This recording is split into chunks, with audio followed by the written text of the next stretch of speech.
Okay, so we're holding here in this Chassidus Forum Shir, and last week I also did a piece from an interesting cipher that we don't usually do. There's many Chassidus Forum that, for some reason or other, I guess because those Rebbes didn't end up making big Chassidusen, so then what ends up happening is some of these Forum are like somewhat forgotten.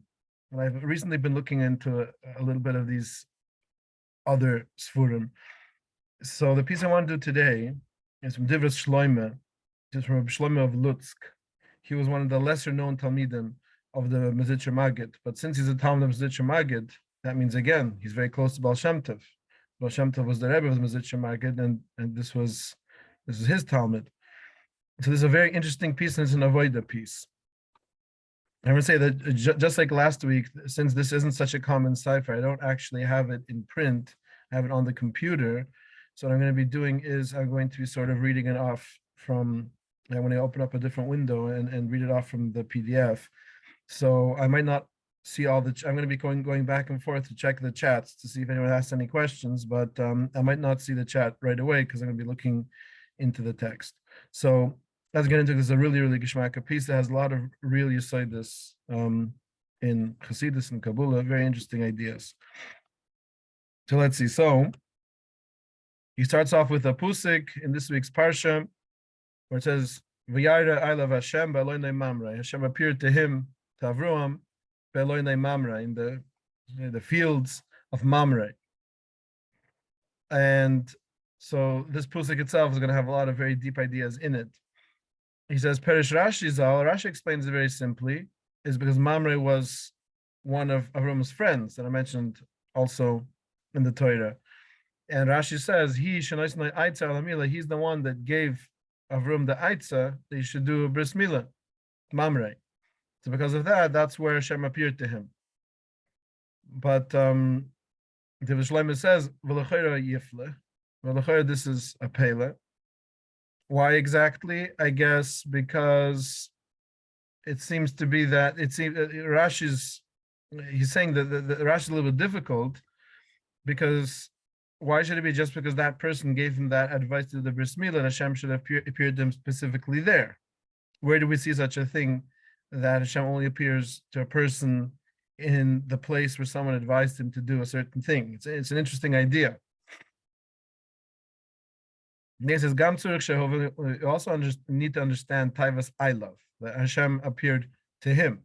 Avram, it should say Hashem appeared to Avram, right? Because I love is just a pronoun. Hashem appeared to him. Usually the Torah doesn't do that. Usually the Torah spells it out for us with all the names. So it should say Vayera Hashem el Avram Be'eloinei Mamre. That's a question that a lot of the Mefarshim ask, even the Mefarshim Pshat. There's a lot of them that ask this and deal with this. But he tells us here that the Shlomo tells us Vayera, so it seems to be. Niksiv, it says in the Pusik, Aisha's Chayil mi yimtza, v'ruchak mipnei michra. Right, the beginning of Aisha's Chayil. Aisha's Chayil, a woman of valor. I think that's how they translate it. A woman of strength. Mi yimtza, who can find? In other words, it's difficult to find a person that's really on that level. V'ruchak mipnei michra. Right, and far from the pnimim is michra, is I guess michra is an expression of mechira, of selling, I guess. But Halushan ruchaik mipninim is interesting. Far away from pnimim, far away from pnimis, is what it seems to be saying on the simple level. So he says, V'lechoyra einamivin taivas v'ruchaik. Why should it say ruchaik, far away? The havlei l'maimer Yukar mipninim michra, that she's precious. Why say that expression of that she's distant, she's far away? Push-up shot it's just that she's far away because it's hard to find such a person.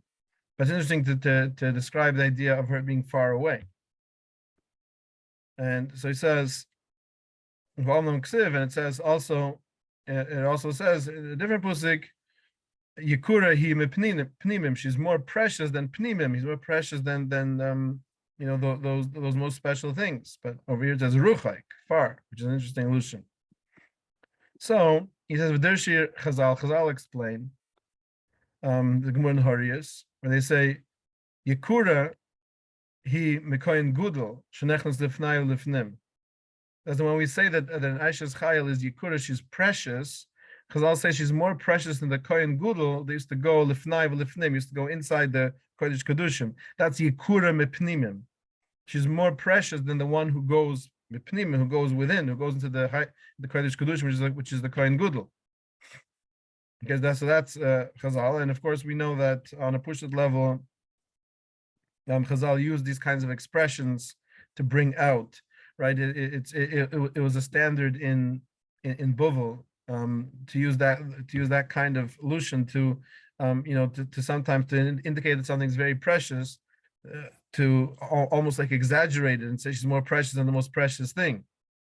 Right, because of course we know the idea of the Kohen Gudel who was able to go into that place of the Kodesh Kedushim on Yom Kippur. That was a very, very high thing. They're saying that a lady who's an Aisha's Chayil is someone that's even more precious than that. It has B'tzurich Lehuven, and we have to understand Mi Hachricham L'Drish Kain. Why did they feel that they have to explain it in that particular way to say that she's greater than the Kohen Gudel? V'lama Einoi Kepshitoi. And he says, and it's also not the simple explanation of the words, because simple when you say Yikurahim pnimim, she's more precious than the pnimim, which is the word pnimim is hard to define, but the push-up shot is Yikurahim pninim ve'avunim toivus. She's more precious than those precious stones, which are called pnimim, I guess, because there's something that is, I guess, the idea of pnimi, of internal, as opposed to chitzonius, is because it's something that is more precious and more hard to find. Chitzonius would be like regular stones, like rocks, and the pnimim would be like the precious stones. But Chazal are darshaning the pnimim refers to the kohen gudel that goes inside kodesh kedushim, so that's not push pshat. But that shouldn't bother us because Chazal do this all the time. There's pshat, reimish, drash, and soy. There's different ways of learning the Torah. But anyway, but in a certain sense, those are the questions. So then he says, Alam b'shvil hasayfa dekru v'kol chavtzechu lo yishave ba. He says, but the pusik really continues, and the pusik says, v'kol chavtzechu lo yishave ba, that anything that you own is not worth as much as an Aisha's chayil. So he says, if it's just talking about precious stones, havai l'maimer, we call avnei chayfetz. Don't say everything that belongs to you, she's more precious than. Say avnei chayfetz, say precious stones, she's more precious than. Okay, he's asking all these questions. He's building up, right? I don't know if we have to even keep in mind every single one of these questions because it might distract us a little bit. The questions are going to be answered throughout the piece, but really here's where it really starts. The idea of what he's trying to bring out. So he says, the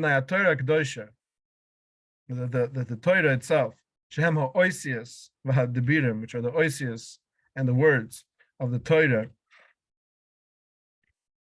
Shemirim, they protect us. Imelamdem Aisuni, and they teach us leidabek lakudish buruchi, how to be medabek to Hashem. Right? She ikar haTorah, because that's the ikar of the Torah. Because the Torah, he says, is the word Torah itself is from the word teaching. It's lushan moira. It's a lushan of teaching. Moira derech Hashem, teaches the way of Hashem.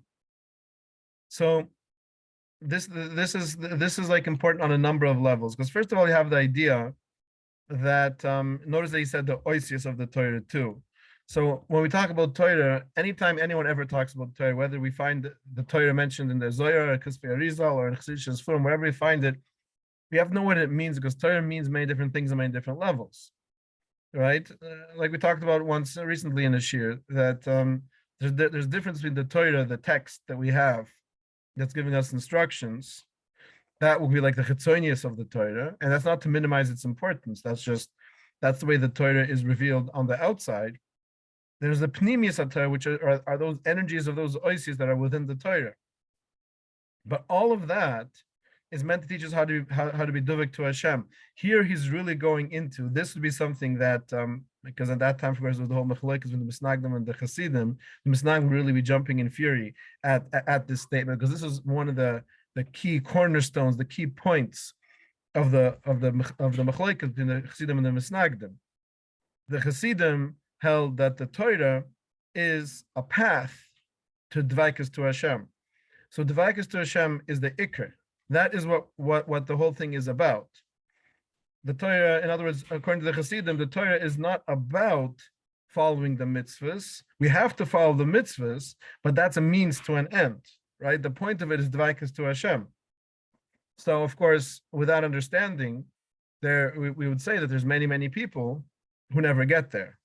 Even people who are shomer the Torah and will keep the Torah on the Chetzonis level, but they don't delve into the pnimius, the depth of what's really behind it. They could live their whole life shomer Torah mitzvahs, and they'll be getting schar, they're getting olam haba, and they're making tekinim, and they're raising up their tzaitzes, doing all kinds of wonderful things, but they don't get to that dvaikus. And many of us, I don't know if I'm going to get to dvaikus in this lifetime, and maybe some of you have already gotten there. I don't know, but the point is that we have to realize that the goal is the dvaikus. That was the Chassidish approach, whereas the Misnagdim were furious at this because the Misnagdim said, and you see this in Nefesh HaChaim, he stresses this point over and over, that it's not about dvaikus, it's about following the Torah, period. Following the Torah is not the means to the end, it's the end. So anybody who starts saying that he's trying to get to dvaikus, the Misnagdim didn't like that. They would say dvaikus is a tava, like any other tava. Just like a person has a tava to eat a geshmaka steak because it tastes good. So a person has a tava to get the dvaikus because it feels good, but that's not the ikr. The ikr is to follow the Torah, period, and not look for dvaikus. And you see this many times in Rav Chaim Volozhiner's letters between him and the Gru. There's many, many different places where you see this in the Misnagdim's writings. And I think part of it was came out of a concern. Because remember, the whole idea, when Chassidus started, it wasn't that long after the whole Shabsat Tzvi situation, right? And there were all these closet Shabsat Tzvi people still around, long after Shabsat Tzvi already became a Muslim. And then after that, there was this Jacob Frank who started the Frankists who were like sort of like an offshoot of Shabsat Tzvi's movement. And they were all stressing the idea that the Torah is no longer relevant because a person can get to dvaikus and he doesn't need the Torah. That was really the essence of it. Shabsat Tzvi, it came out of because he was mentally ill, but he was saying things like, you can do a virus, and in the virus you can be duvik to Hashem too, because Hashem's everywhere. He's even there, right? So because of that, there was this fear that the Chassidim are going in that direction. So once you say that the Torah is not the ikr, once you say the Torah is just the means to the end, and the end is dvaikus, the Misnagdim were concerned. Well, the next step is, if I can get the dvaikus, I don't need the Torah anymore. That's why they stressed so strongly this emphasis that a person should not be looking for dvaikus. But the Chassidim did. But of course, we understood that it only comes through Torah. Torah is, after all, the oises of the Torah are the energies that built up all of the oilamas. All the way up, Ak, right? The highest of the highest is built up of oisis of Torah. We know from Moitzes Chaim that an Ak, you have an Abba, Sag, Ma, and Ban. What are those? Those are oisius, and oisius are energies of Torah. So of course the Torah is the one and only means to get there, at least for a yid, right?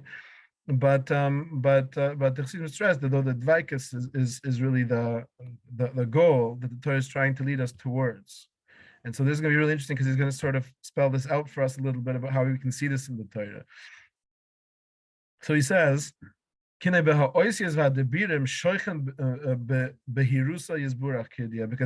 oisius and in the words of the Torah themselves, something's dwelling there. The light of Hashem kivyuchel itself, if you want to say the will of Hashem, more than the will of Hashem, the essence of Hashem, the or of the Ein Sof, is mislabish itself within those oisius and in those words of the Torah. He says, and he doesn't quote it, but he says there's a Tikkun Zohar that says this openly. Oh, he actually does quote it. It says this, the Tikkun Zohar says that when it says in Shir Shirim, Mashgiach min hachalonos, right? In Shir Shirim, it's talking about the Kala and the Chusin, which we know that sometimes we say that the Chusin is Zah and the Kala is Nik. Sometimes we say that the Chusin is Hashem and the Kala is Kal Yisrael, and they're both true because it's just different erchen in the same idea. But it says over there that the Kala expresses herself. She says the Chusin is Meshgiach min hachalonos. He looks at me through the windows, and then also Maitzitz min hacharakim. It continues, and he peers through the lattices. So if you imagine like a mechitza has little lattices, these little, it's like woven, and it has little openings, and the Chusin is looking at the Kala kavyuchol through those chaloinas, through those windows, through those lattices, which really refers to, of course, on the deepest level, refers to the idea of the fact that, and this is itself a means to dvaikus, not just understanding intellectually, but really experiencing and feeling that wherever we are, at all times and in all places, Hashem is right there. And he kavyuchel sees us. It's more than sees us in the Gashmizdika sense, of course, but he's right there. He's just hidden behind he's hidden behind the window. He's hidden behind the mechitza, so to speak. Right? So it's almost like the world could look like it's running on its own, and the world could look like things are happening by coincidence, but that's because you're missing the fact that there's that kavyuchel, that elikis that's peering through the lattices and looking at us, and not just looking, but really being mashgiach, controlling and guiding everything that's happening. So that pusuk is very powerful. On that pusuk, though, interestingly, the Zohar Kodesh says, the Tikkun Zohar says, Mashgiach min hachalonos. What does it mean? Do the biren ditzloisa. It's the words of tefillah. It's a little bit different than what he's saying over here, because over here he's telling us that with the oasis of the Torah, and the Zohar Kodesh says the oasis of the tefillah. Okay, but the idea is that that's where Hashem is peering through kiviyuchel to us, is through those oasis of the Torah to the oasis of the tefillah. Right? So things that we think are just words are not just words. They're interdimensional openings, if you want to use that terminology. They are gateways to other realms, kaviyuchol. And Hashem is peering through those gateways, and if one can get through those gateways, understand how to access, how to use those oisias of the Torah and the Tefillah properly, that's how to get to Dvaikus. You go into the ois, you go into that opening, and then you're there, kaviyuchol. You're there where the chuzn is being mashgiach from, where he's gazing from, right? You enter into that, right? And that is really if one can get to that level, that is the side of learning Torah in the correct way, and that's the side of davening the correct way. And to this, Reb Chaim Volozhiner was maskim, because there's a letter from him to the Gru, or the Gru to him. It might even be the Gru. I once went to these letters, they're very, very interesting, where either here or the Gru, whoever it was that was writing the letter, says that Torah Lishma, because Chazal tell us there's an idea of learning Torah Lishma, and the Torah of learning Torah Shaloi Lishma, right? Which we understand on the simple level. Torah Lishma means learning the Torah for its own sake. That's how you usually translate Lishma. In other words, you're not learning the Torah for any ulterior motives. You're only learning the Torah because Hashem told you to learn it. And Shaloi Lishma, learning Torah not Lishma, means that you're learning for an ulterior motive, to be better than than your classmates, or to be better than Gedolim, or whatever it might be. People should think you're important. That's the usual way of understanding it. But in this letter, he says that Torah Lishma means that you learn Torah and you get to such a state of Dvaikis that it ceases to be the push-up shot. You go deeper into it. You go deeper into a different realm, within learning Torah. That's Torah Lishma, which means that he agreed to this idea that there is such a concept of going to Torah in such a powerful way that you've actually achieved a different state of consciousness, a different state of awareness. And that's really, really, really the goal that we're talking about over here. Okay? I really like these kinds of pieces that talk about such deep things, even though sometimes we could wonder, like we're talking here about levels that we could only dream of achieving such levels. Sometimes it's like I always say, when when people tell masses of gedolim, there's a lot of massive gedolim where you hear tremendous levels of avoida that you're not that you're not necessarily holding by. That. So sometimes I say, people tell me a massive tzaddik that used to do something that's totally like defies human logic and defies regular humanity. Sometimes wonder, like, what's the point of hearing this? Because when will I ever be holding there? But I think the idea really is that the first step to actualizing it is to being aware of its existence. So when we hear such a thing, that there is such a thing as entering the oasis of the Torah, entering the oasis of the Tefillah in such a way to get the Dvaikus to Hashem, knowing that there's such a thing, that's the first step, right? Then the next step is how to get there. But I think it's always good to see these things and to know, to set ourselves a goal, so to speak, to know in which direction we should be going, right? And the truth is, this goes into everything, because, like, if you think about, if everyone's ever seen a Siddur Hashash, right? You open up Siddur Hashash, and on every word, there's all these shaimis that are essentially coming out of that word. Many times it's because it's the gematria of the word, or sometimes the word alludes to a certain concept. You could have one word on the page in Siddur Hashash with a whole page of kavunas. And what happens? Even first of all, I don't know how much of Klal Yisrael is mechavan kavunas Rishash B'chlal. In Eretz Yisrael, there's more, but let's be generous and let's say 2% of Frima Yidden are mechavan kavunas Rishash. Let's be generous, right? And even out of those that are doing that, so if you go in Yeshivas Baiskail, the Sephardi Yeshivas Mekabulim in Yerushalayim, or in Shar Shemaim, the Ashkenazi one, or wherever you go, right, where they're being mechavan kavunas, many people, being mechamda is also just an intellectual exercise, right? You see burich, and you know that all those shaimas represent certain iris and certain ideas that are coming down within that word burich. Okay, so you have those ideas in mind. Then you go to atu.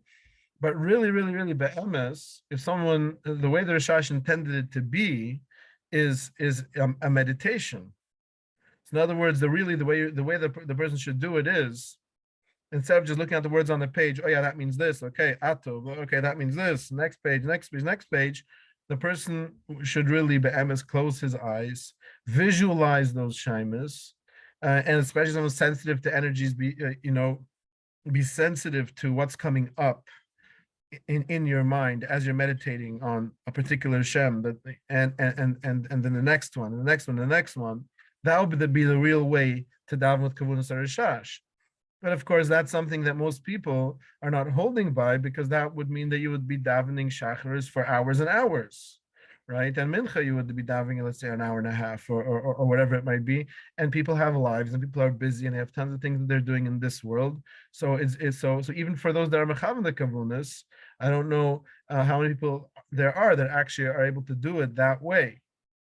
I know I heard once that in one of the yeshivas in Kabul, I'm not sure in which one, they actually have, I think, once a week, like, we're going to do it this way. And usually a shacharis, let's say, lasts an hour and a half. If you're davening with kavunas fast, an hour and a half is, I guess, probably around how much it takes. And they have one day a week, they have a 3-hour shacharis, because one day a week, they're like focus on the shaimas for real, right?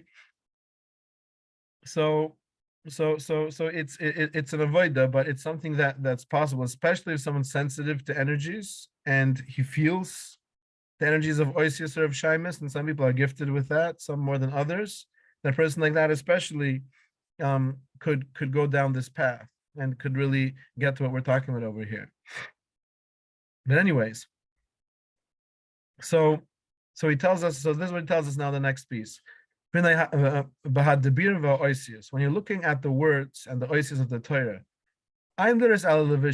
you shouldn't only look at that external garment of it, which is the way that ois appears on the page in this world. That's not all you should look at. You should really be looking for that light and that chiyas, that energy, that life energy that's within those oisius. This Kmoshemirim is betchilas apusik kanal, just like in that pusik from Shir Shirim. There's hinai zei oimed acher koslaini meshgiach menachaloinos maitis menacharakim. And the pusik says hinai zei this one, which it means Hashem kavyuchel the chusin oimed acher koslaini, standing behind our wall. Meshgiach menachaloinos, looking through the windows, and maitis menacharakim, and peering through the lattices. So he says, right to learn, this means to say, Shakudish Burechi Nikra Zeh. That Zeh, Hinai Zeh, this one who's standing behind the wall. Who is that? That's Shakudish Burechi. That's Hashem.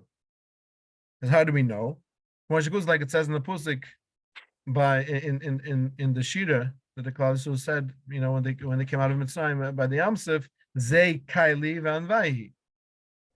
You see that the word Zeh refers to Hashem Kivyuchel. And of course, from that pusik also over there in Parshas B'Shalach by the Shira, we also see that Zeh refers to an experiential thing. What does it mean, Zeh Kaili Vanvahi? This is my God, and I will praise him, right? The idea is that Zeh, as we know, this is something that we say about something that's right here, right in front of us. Right? There's even a medrash on that the tzaddikim are going to say Zeh Kalim and They're going to say no. Over there it says Zeh Hashem Kivini Loi, but the point is it says they're going to point with their fingers Kivyuchol at Hashem and say Zeh Kaili Vanvayhi. Of course, that's not to be taken literally because Hashem has no physical space, so there's no such a thing as pointing at him with your finger, because the whole concept doesn't make any sense. A finger is something physical. Something physical can't point to anything except physical space. We're talking about something that's completely beyond any physical reality and anything we can conceive of. There's not going to be an idea of actual pointing. But the point is that word Zeh refers to that experiential awareness of Hashem. When we say Zeh Omed Acher Kaslani, this Zeh is standing behind our walls and being Mashgiach. So the idea over there is that we're supposed to connect to that. We're supposed to have an experience of that, right? What's the point? Why is the chusna standing behind? Right, the chusna is not standing behind the wall because he's like a spy or a ninja or something. That he wants to be noticed, obviously, right? That's what makes him, because he wants that connection, and so the goal is to have that connection. That's the Zeh Kaili Vanvayhi. So he says, "L'zei Omer." Getting some background noise. Okay, what's it called? So he says, "L'zei Omer." So that's what it says. Hinai Zeh Omer Dacher Kaslaini. That this one is standing behind the walls. Right. So Lawrence means to say, what's the wall? Achar halevish. The koisel, the wall, is the levish. It's the thing that is concealing the chusin. What is that? Those are the actual letters and words of tefillah. Here he is saying tefillah, so it must be both prayer and tefillah, right? So the idea is that the oisias themselves are like that wall that conceals the chusin. We have to be able to see the chusin. We have to be able to see the Or Hashem that's hidden behind the wall, right? It's interesting because usually we think of a wall as a barrier, but he's calling it a levish. A levish is not a barrier per se, as much as filtering out. What I mean is, let's just take the example of a levish. You have a person has a body, and that body is beautiful. It's Kim, every piece of that body. Right, this is what we have to emphasize when we're telling our girls about tznius. That tznius is not about chas v'shulam. There's anything wrong or anything negative or anything chas v'shulam bad or embarrassing about the body. Is a beautiful creation of Hashem, kavyuchol, but it's something that has such a powerful or, such a powerful beauty, that it has to be concealed with clothing. Because if it wouldn't be concealed with clothing, everyone would be running after it. Right, and we don't want that. Obviously, like, we want a person to get married and have one spouse. We don't want that the whole world is running after the beauty of this person's body, right? The idea of a malbush of a clothing is like a filtration of that powerful aura that's there, so that it can be handled by others. So Kaviyuchel, when we say that there's this Or Hashem, and this Or Hashem is a tremendously powerful Or, and it's enclosed, it's in a malbush of the oasis of the Torah. So in a certain way, the concealment of it is because of its power, but at the same time, that concealment allows us to know that there's something there. And to the extent that we can handle it, right, we can, just like Kaviyuchel, when a person gets married to somebody, then they have times when they're able to take off that clothing for intimacy, right? That represents the idea of Kaviyuchel being able to enter into that or, because now you can handle that or at that point once a husband and wife are married, for example, right? So in that same way, there's that tremendously powerful or, and there's a wall, there's a levish, which is the oisius and the words of the Torah and of the Tefillah. But if a person can really get to a state of connection and dvaikus to Hashem, then Kaviyuchel, he has that dvaikus experience, which dvaikus is like zivik, dvaikus is connection, right? Is the most intimate type of a connection between two Kaviyuchel entities. Obviously, two entities only in the mushal of this world, but you know what I mean, right? So then the idea is that then we're able to enter into that levish and experience that or. So he says, okay, so that's the idea that the Shechina is also called the koisel, is also called the wall, because the Shechina also is the filtration of the or of Hashem. It's sort of like a wall that conceals Hashem's or, so that the lower oilimus can handle it, right? Because the Shechina is just that manifestation, but but that concealment is for revealment, because the whole point of the Shechina, the revelation of Hashem's presence, is so that we're able to, through that, connect to Hashem. So then he says, "V'zei unu doidi v'omerli kimilach." So then the psukim in Shir Hashirim over there continue that unu doidi, my beloved, spoke to me v'omerli, and he said to me, "Kimilach, get up." Right. So he says, "Deinai lechore yifle al ha'udam." That we could really wonder about this. A person is down here in the physical world, in a physical body. His body is megishim oid. It's very physical, meaning that we all know ourselves. We don't talk about these things. We know that we are very powerful. Maybe we should talk more about these things with the right people. Right, but we know that we are very pulled after the Gashmias, and we're very pulled after certain things that we wouldn't want people to know they're being pulled after. We're really, really stuck here in this physical body. The neshama is in here, and the neshama is being pulled after this world, in this very, very Gashmisdika world. So a person can wonder, so since we're so distanced, how can we possibly rise up so high to have dvaikus? That's the question. But he explains like this: the world itself is not evil. The world itself, the Gashmis itself, is the Or Hashem, Kiviyuchel. Right? The world was created with the building blocks of the world are those energies of the oasis of the Torah. Just like the Pusik says, B'dvar Hashem Shemayim Nasi. Pusik says that the heavens, and then it continues, on the earth, right, was created with the Dvar Hashem, with Kaviyuchel, the word of Hashem, which means the oisius, and those energies that the oisius represent of the Torah.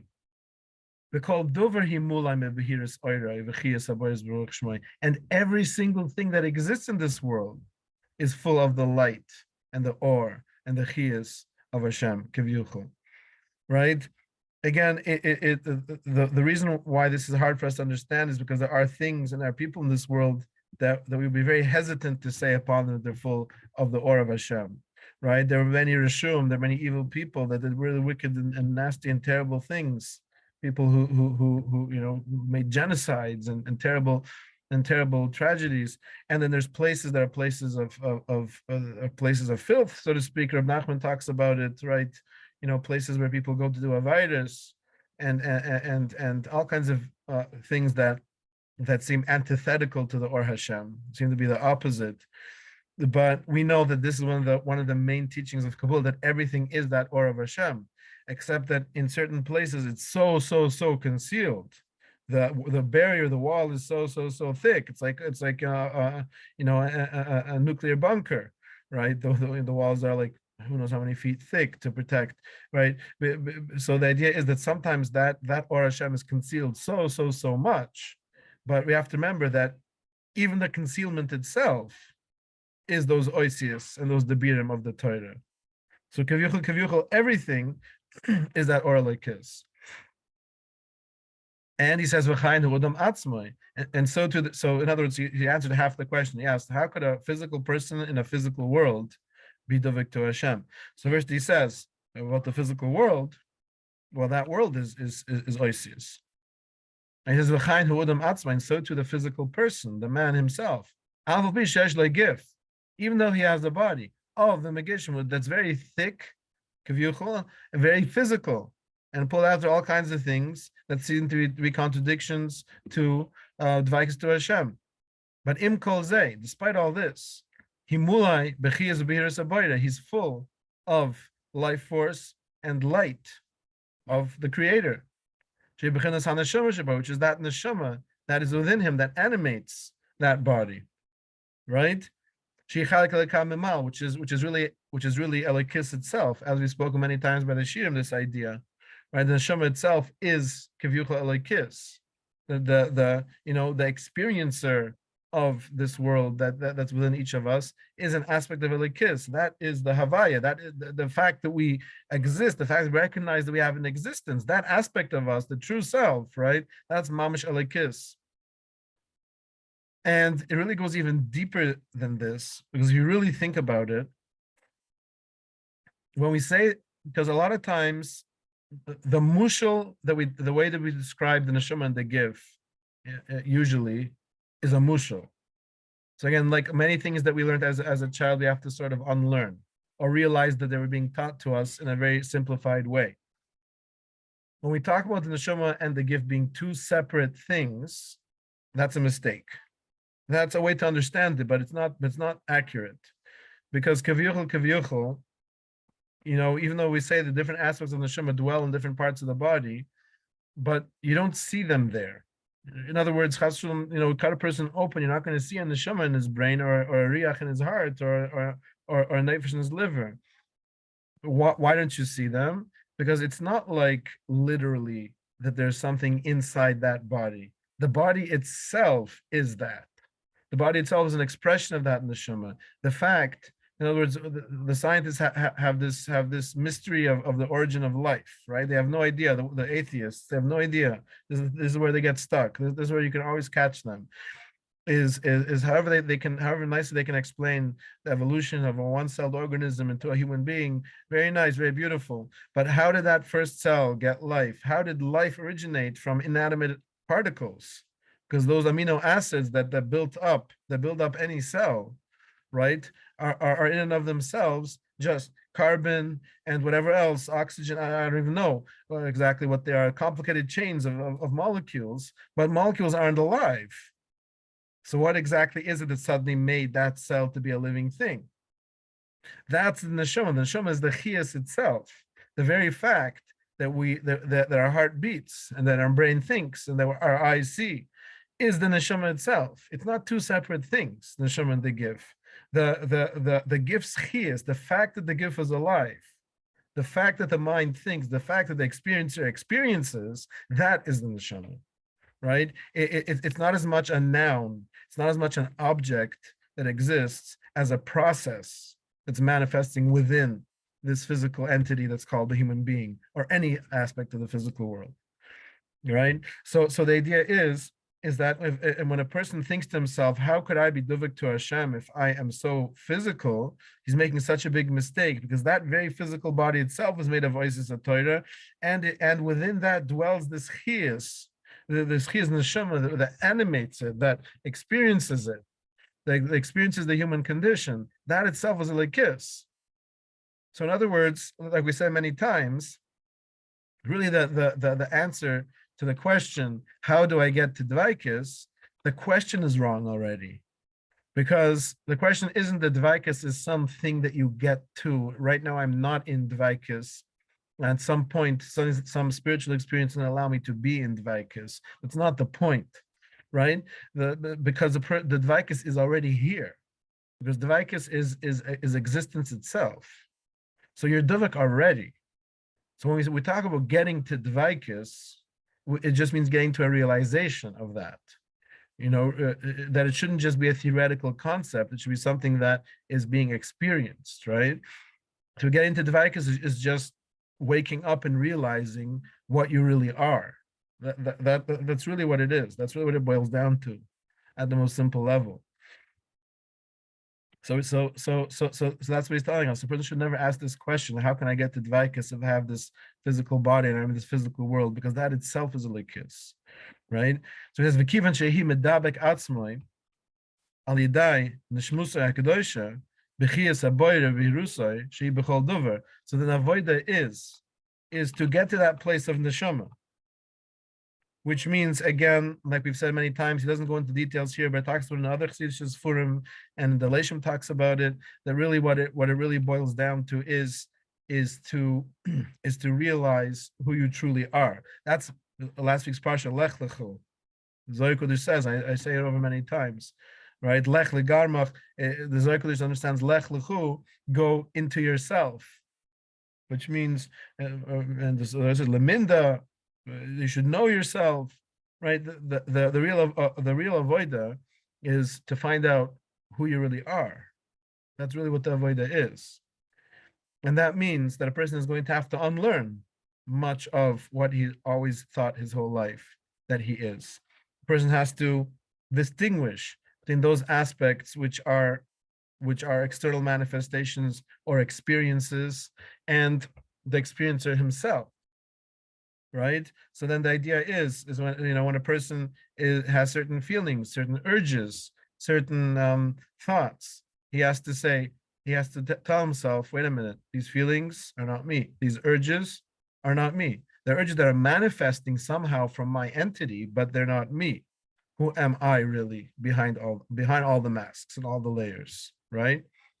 And that's just the experiencer, and the experiencer is just is the same within all of us, because all the external trappings are different within one person, with a different person, but ultimately at the end, just the fact of experiencing and awareness and being aware of your existence and of the existence of the universe and everything, that itself is that point. So the idea is to get to that point, to get to that neshama point within the person, and then realize that is intimately connected with that chiyas that Hashem put, and the light that Hashem put into everything, into the entire world. So the person realizes, first he realizes that he himself is a chalik alika, and then that realization leads him to the realization, for 1 second, but so is everything else.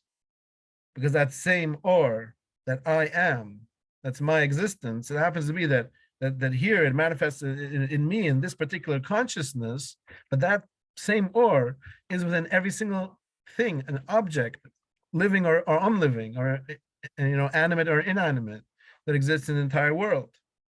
A person is medabek his individual consciousness with that chiyas aboyer beirusay, that's b'chol dover, that's in everything.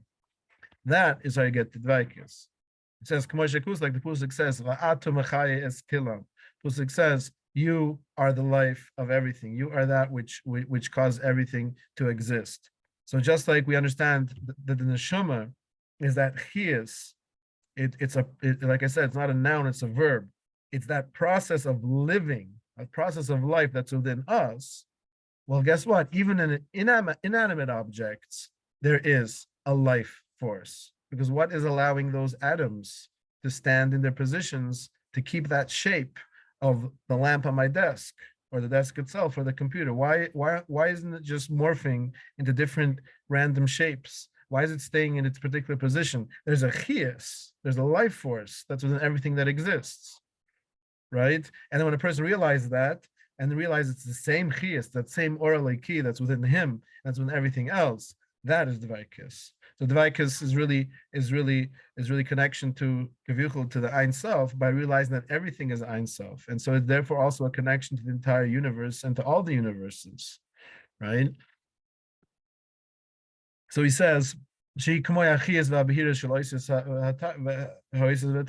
the entire world is the same as the oasis of the Torah and the words of the Torah, because the entire world is made up of those same energies. They're just sort of like manifested sort of in a way that looks physical in this world, right? So he says,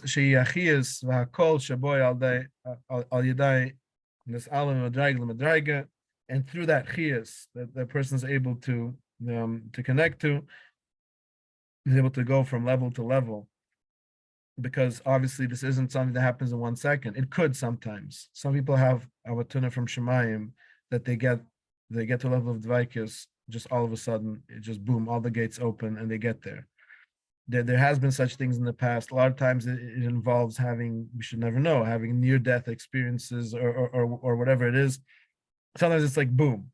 But for most of us, it's something that's going to be a process. It's a slow process of internalizing this. And it internalizes itself a little bit at a time. Until you get to that dvaikus, that true dvaikus. So he says, that's what it says over there, kimilach, that the chusn says to the kala, get up. What does it mean, get up? He says, even though you are in that lowest world at the bottom rung of all of existence, Malchus of Asiya, our world. But get up. Get up means realize that you're up, right? Because Bria, what's it called? Yitzir is not above us. We can't fly up there with a spaceship. It's all here, right? So, right, even though you're living in the physical world, look him, you can get up. Through your neshama. And that's what the Chusn calls his beloved, which is that elikis that's within all of us. The lechilach, and the Pusuk says, and then go, get up and go, right? We could maybe even say wake up, right? He's not saying it literally, but Kim could get up could also mean wake up, right? When you tell someone sleep, you tell them get up, get out of bed, right? Wake up and realize, and lechilach, and start moving in this direction. And he says, to this you can move from one level to another. And then the person is able to detach himself from the sitra achra and the chitzonim, which is just the illusions of what the physical world is, that make us think that things in the physical world can give us something because they have some sort of a koyach of their own. That's really why a virus or a virus is, because it all boils down to avodah zura. That's what it all boils down to. It all boils down to a misguided conception that something in this world has its own koyach to satisfy you, right? Because if you think about it, chas shulam, a person has a tava, to look at something inappropriate, to do something chas shulam that's forbidden with another person. It's because some part of him is thinking that this is some sort of a source of power or a source of happiness, who's going to give me something. And what you're doing with that, you're dividing it from the whole, because you're saying that this is something that has some sort of a special power of its own, which is how the Rizal explains avodah zura. That's what it all boils down to. When the person gets to this level of dvaikus, then none of these things matter anymore, because he realizes that it's all part of a system and it's all part of that oneness. And so therefore I can have the same dvaikus sitting in my house. I can have the same pleasure of doing nothing. I don't have to go out and get pleasure in this way or that way, right? It's all right here, right now, because it's all the same, because it's all the oral kiss. That's all everything is. Then he says, and then he continues, he says, that's how it continues over there. Over that the winter has passed, meaning that you've gotten past that winter, which is the representative of the Sitter Achra and its illusion. And in the summer, where everything is beautiful and warm, is a representative of that level of Dvaikis. Okay, so he says, then the person gets to the level where all he sees, wherever he goes, is just that chiyas from Hashem that exists within everything. And he realized that everything has its place, everything has its purpose. And he says, and that's what the Pusik in Sir Shem over there continues. Suddenly, after the winter passes, then the flowers appear on the earth. Just like in the winter, suddenly, the winter, everything looked barren. Everything looked like it's dead. The ground is totally empty. And suddenly in the spring, all these flowers are there. Well, guess what? The flowers didn't just appear out of nowhere. They were always there. Those plants were there, bekoyach, in the earth, that entire winter. But now you see them. So that's the Dvaikus. You get past that winter, that illusion of this world being this barren, empty thing, and you realize that he is within every single thing. And it says, "V'tovin shesh b'chol dover oisis sheniver boys," and you realize that those oisis and that chiyas is within everything. Okay, so then he continues with this idea. Let me just, I want to get to the psikim that we started with in Lech Lechu, because this piece continues. But basically, we summarize more or less the idea, more or less. Just looking. Right, and then it goes in. Then he says the person should really realize that even when he gets to a level of dvaikus, and when he does experience this, you should know that there's just like a mustard seed compared to what the Ein Sof really is. Because how much dvaikus we can experience, there's always more because the Ein Sof is. So it goes into that. Second, hearing some background noise. And so that's what we said, because the Ein Sof is bleak vil, so you can always keep going and keep understanding more. Then he connects us back to the idea where we said that the Aisha's Chayil is more precious than the Kohen Gadol that goes into the Kodesh Kedushim, he says. Because he explains that basically the idea is that the Kohen Gadol going into Kodesh Kedushim is, however special it is, and we shouldn't ever look at it, look down upon it, but the idea is, in that there's an implication. In the idea of saying the Kohen Gadol goes in the Kodesh Kedushim, and there he has Dvaikus, is implying that one time a year on Yom Kippur, however long the Kohen Gadol goes in there, that's when he has Dvaikus. It's implying that the rest of the world is not Dvaikus. And that is a level, because of course, if the Torah commanded it, that the Kohen Gadol should go in there, so that on a certain level that is true. But the Aisha's Chayil is bigger than that, because the Aisha's Chayil, he says, represents the person that realizes the dvaikus that exists within everything at all moments. So it's better than the Kohen Gadol that experiences once a year, because he experiences all the time, right? And that's an even higher level. So then he says, he goes on with the other psikim Aisha's Chayil. I'm just like, really, I know we're like almost over time, so I'm just like running through it. But he goes to there was more of the psikim over there and explains those psikim in that type of a way. He says that the person needs to, like we said, the person needs to discover that the Hashem is in everything, like the Pusik says in Hazini. It says Re'i, see, Atu, now, Ki ani hi, that I am me. That's what Hashem says. He explains that the idea behind that is that Hashem is telling us, you don't need to worry. You don't need to think about finding me tomorrow, finding me 5 minutes from now, or that you found me 10 minutes ago. Right now, there is only the now. See now, ki ani hi, that I am all of this. I'm this whole existence. I'm everything that that is right now, this second, and all seconds.